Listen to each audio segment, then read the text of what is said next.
welcome to my newest video. Thank you for clicking on it. Sorry that I've been absent for quite a while. I had surgery a while back and I've just been in the swing of things, getting back to work and recovering, so I thank you for your I thank you for your patience while I've been healing.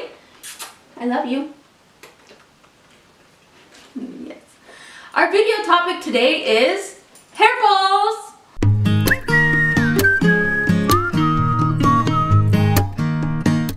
So when you've got a cat, hairballs is kind of a thing that you've got to deal with. A long hair, a medium hair, or a short hair, you kind of have to deal with it at some point in your cat's life. The only time you won't have to deal with hairballs is if you have a hairless cat or you just got really lucky. But at some point in your cat's life, you're probably going to encounter it. We see it a lot in cats that are older because they're not able to groom themselves as effectively, or in cats with digestive issues because they're not able to process the hair as much, or in longer haired cats because they just have so much hair. It's not really anything to worry about unless you're saying that you have constant hairballs, like your cat is bringing up several a day, then there's some worry there. But if you're just getting, like, sometimes it's once a week or so, I wouldn't give it too many worries. But if you're always concerned, always bring it up with your vet. They'll be able to give you more advice onto how to remedy the situation. Here are 4 different ways that you can remedy a hairball situation in your house. The first thing you should do is you can check out your local pet store or even your local vet's office for something like Laxatone, which is a hairball supplement that you can add to the paws of the cat or on their nose, and they lick it off, ingest it, and it has a high fiber concentration and it has some other things in it to help kind of push the hairball along the track so that we're not kind of bringing it up at the opposite end.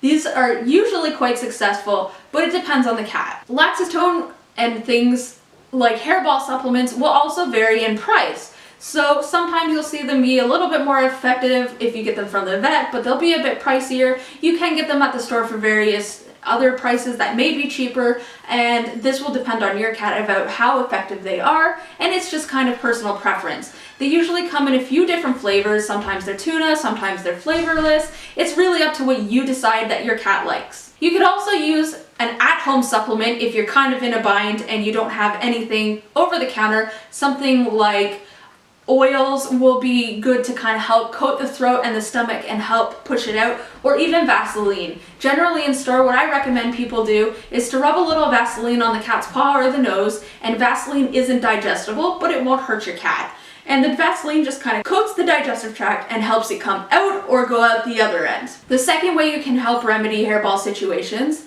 is by a veterinary or store therapeutic diet. The urinary diet from the vet has hairball properties, or you could do something like Valens or even Hills from a pet store that has the urinary hairball combinations. If you're going the store route, oftentimes the indoor formulations have hairball control added because cats need the more fiber, and the added bonus of indoor control is that they're lower calorie for less active cats who don't necessarily go outside. The third way to remedy a hairball situation is with something like treats, which you would say, hey Mia, that's kind of a supplement. But the cool thing with the difference between supplements and treats is that the cat thinks it's a treat. It's a supplement in a treat form. So supplements generally are like powders, gels, creams, stuff like that that you have to add on to a food or something, whereas treats is just in a cookie form and you give it to the animal. The various options that you have are endless for hairball treats. There's Pet Naturals of Vermont, Wags to Tails. There's so many options out there. There's even greenies for cats with hairball control. What option you use is up to you based on flavor and effectiveness with your cat.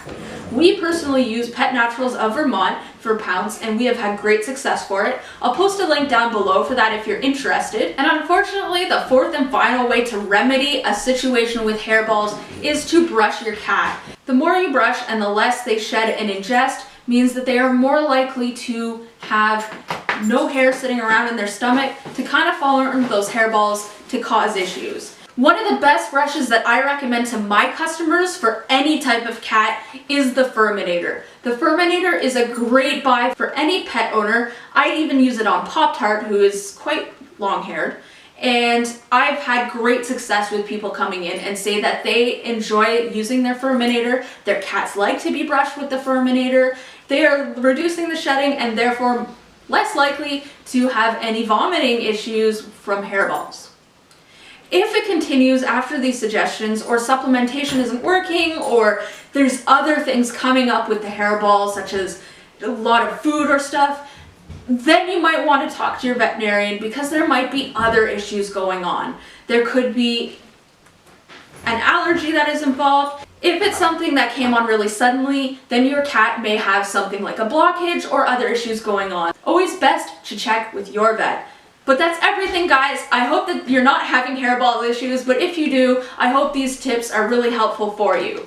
My question for you today is, what kind of cat do you have? We have Sir Pounce, who is a Bengal mix with Tabby. That's everything, guys. Keep on hopping.